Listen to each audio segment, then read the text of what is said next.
Confused by although, though, despite, and in spite of?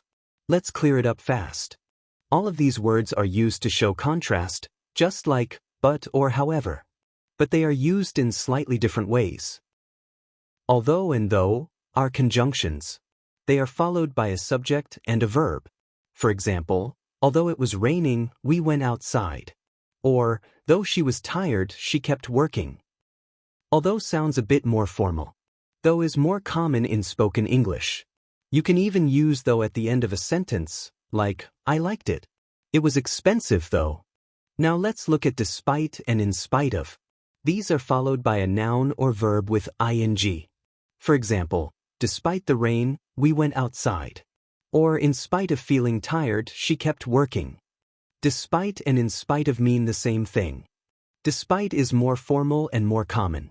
But be careful, don't say despite she was tired. That's wrong. Say despite being tired instead. Despite and in spite of are not followed by full sentences.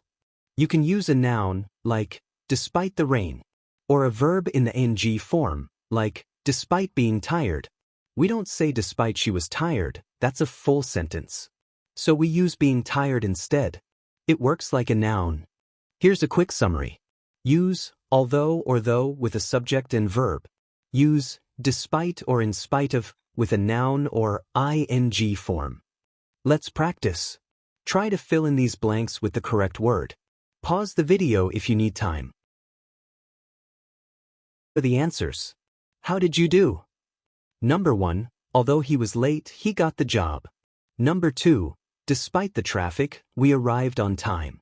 Number 3, she passed the exam, though she didn't study much.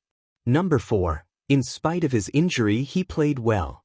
Notice how we use different structures with each phrase. Keep practicing and it will become natural. Thanks for watching. Keep practicing and you'll improve fast. Like, share, or comment if this helped. See you next time.